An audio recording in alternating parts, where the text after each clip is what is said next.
अस्सलाम वालेकुम दोस्तों जैसा कि आप जानते ही होंगे कि जापान कितना यूनिक मुल्क है और वहाँ के लोग, वहाँ का कल्चर और वहाँ का लाइफस्टाइल बाकी दुनिया के मुल्कों से कितना अलग है। अगर आप जापान में मैकडोनल्ड के किसी रेस्टोरेंट में जाते हैं तो आपको ये लगेगा ही नहीं कि आप मैकडोनल्ड्स में हैं। जापान में कई ऐसी अजीबोगरीब चीजें देखने को मिलती हैं जिनके होने की वजह ही आपकी समझ से बाहर होगी। आज की वीडियो में हम आपको ऐसी ही कुछ चीजों के बारे में बताएंगे जो इतनी अजीबोगरीब हैं कि वो आपको सिर्फ जापान में ही देखने को मिलेंगी। तो इस वीडियो को आखिर तक जरूर देखिएगा क्योंकि ये वीडियो काफी दिलचस्प है। Number 1, green tea Coke. ये आपके लिए एक दिलचस्प फैक्ट होगा कि जब कोका कोला में कोई कलर नहीं मिलाया जाता तो असल में इसका कलर ग्रीन होता है, लेकिन जापानी लोगों ने तो ग्रीन टी से ही कोक बना दी।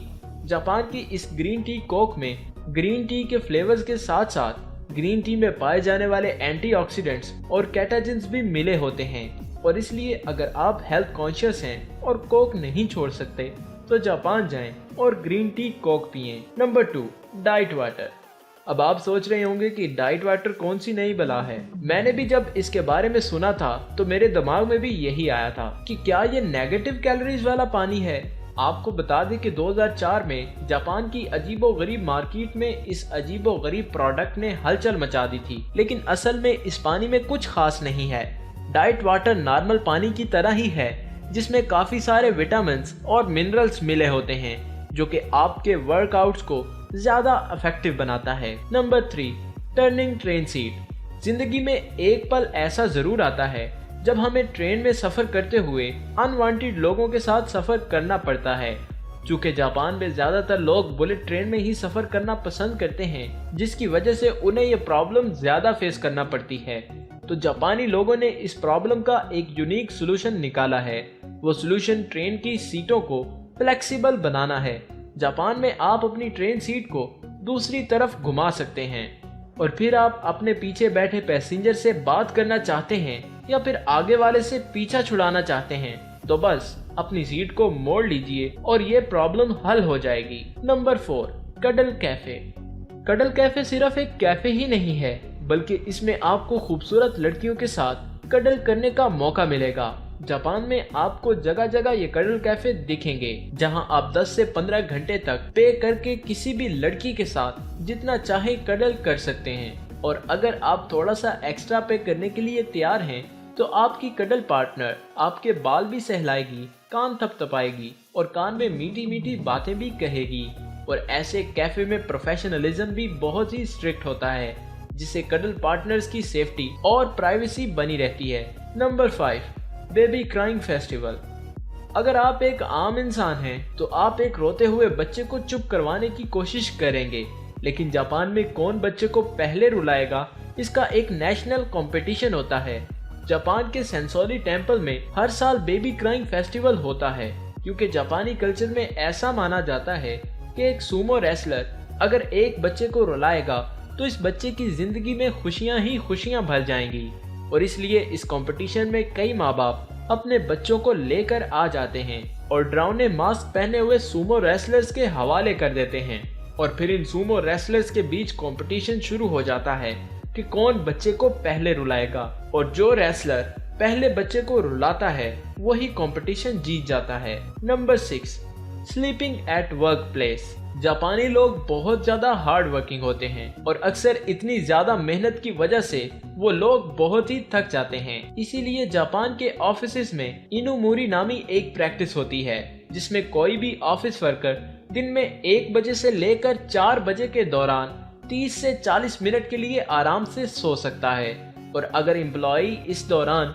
अपने टेबल पर सर रखकर सो जाता है तो इसे कोई कुछ भी नहीं कह सकता, बल्कि इसको और ज्यादा इज्जत मिलती है क्योंकि इस बेचारे ने बहुत ही ज्यादा मेहनत की होती है और इसीलिए तो वो सो जाता है। और ये सुनकर आप लोगों में से बहुत से लोग ये सोच रहे होंगे कि काश हमारे ऑफिस में भी ये सहूलत होती, लेकिन अगर ऐसा होता तो यहाँ के ऑफिस में मेहनती नहीं बल्कि कामचोर लोग पहले सोते। Number 7, unique ice cream flavours. Ice cream में टेक्नोलॉजी और यूनिक इंजीनियरिंग के साथ साथ आपको यूनिक फ्लेवर्स भी मिलेंगे और ऐसे अजीबोगरीब फ्लेवर्स और कॉम्बिनेशंस कि मुझे नहीं पता कि आप इन्हें खाना चाहेंगे या नहीं। मिसाल के तौर पर क्या आपने कभी मायोनीज फ्लेवर वाली आइसक्रीम खाई है? जाहिर है नहीं खाई होगी। या फिर हॉर्स मीट वाली, या फिर कैक्टस फ्लेवर वाली, या फिर चारकोल यानी कोयले के फ्लेवर वाली। तो ऐसे ही कई और आइसक्रीम फ्लेवर्स हैं जो आपको सिर्फ जापान में ही मिलेंगे। Number 8, unique KitKat flavours. जब हम फ्लेवर्स की बात कर ही रहे हैं तो फिर किटकैट चॉकलेट के फ्लेवर्स की भी बात कर ही लेते हैं। किटकैट चॉकलेट से जापानी लोगों को काफी लगाव होता है। ये चॉकलेट इन लोगों को इतनी ज्यादा पसंद है कि एग्जाम देते वक्त स्टूडेंट ये चॉकलेट एक दूसरे को गुड लक के तौर पर देते हैं। इसीलिए इस मुल्क में 100 से ज्यादा फ्लेवर्स में आपको किटकैट चॉकलेट मिलेगी और आइसक्रीम की तरह ऐसे यूनिक फ्लेवर्स जो आपको पूरी दुनिया में कहीं और नहीं मिलेंगे। और इनमें से कुछ फ्लेवर्स के नाम मैं लेता हूँ। Baked custard KitKat, apple flavoured KitKat, blueberry observation KitKat वगैरह। लेकिन कुछ फ्लेवर्स अजीब हैं जैसा कि wasabi flavour, hot chilli flavour और सोया सॉस फ्लेवर वगैरह। और ऐसे फ्लेवर्स सिर्फ जापानी लोग ही खा सकते हैं। Number 9, Boeing wars. जापानी लोग बहुत ही ज्यादा पोलाइट होते हैं और वो हर किसी के साथ इज्जत से पेश आते हैं। ये एक दूसरे को इज्जत देने के लिए इतने बेताब होते हैं कि कभी कभार तो इनमें लड़ाई भी हो जाती है कि कौन किसको सबसे ज्यादा इज्जत दे सकता है। और इसकी वजह से बोइंग वार्स होते हैं जो कुछ इस तरह से होती है कि अगर कोई आपको इज्जत देने के लिए झुक रहा है तो दूसरा आपको इज्जत देने के लिए और ज्यादा नीचे झुकेगा और आपको बो करेगा। और ये बोइंग वार तब तक चलती रहेगी जब तक एक इंसान हार नहीं मान जाता और ये नहीं मान लेता कि yes you are more respectful than me. Number 10, people pushers in subways. Metro station में आपने लोगों को एक दूसरे को धक्के देते हुए देखा होगा, लेकिन जापान में तो गवर्नमेंट एम्प्लॉयज ही एक्चुअल पुशर्स होते हैं जो कि ट्रेन स्टेशन पर लोगों को धक्का मारते हैं। जापानी स्टेशन पर रश की वजह से लेट हो जाना काफी आम सी बात है और ऐसे में ये पुशर्स लोगों को धक्का मार मार के आगे करते रहते हैं ताकि कोई भी ज्यादा देर तक एक ही जगह पर ना रुके और वक्त पर अपनी ट्रेन तक पहुंच जाए। Number 11, ramen bath. दोस्तों अब हम शायद जापान की सबसे अजीबोगरीब चीज पर आ गए हैं जो सिर्फ और सिर्फ आपको जापान में ही दिखाई दे सकती है और शायद दुनिया के किसी और मुल्क में आगे भी ऐसा कुछ काम नहीं दिखाई देगा। क्योंकि रेमन बाथ दरअसल पब्लिक बाथ होते हैं जहां लोग पानी की जगह रेमन सूप से नहाते हैं। जापानी लोगों का मानना है कि इस रेमन सूप में मौजूद नमक स्किन के लिए काफी अच्छा होता है। तो दोस्तों ये थी हमारी आज की वीडियो। उम्मीद करता हूँ वीडियो पसंद आई होगी। पसंद आई हो तो लाइक करें और कमेंट बॉक्स में जरूर बताइएगा कि आपको इनमें से कौन सा सबसे अजीबो गरीब लगा।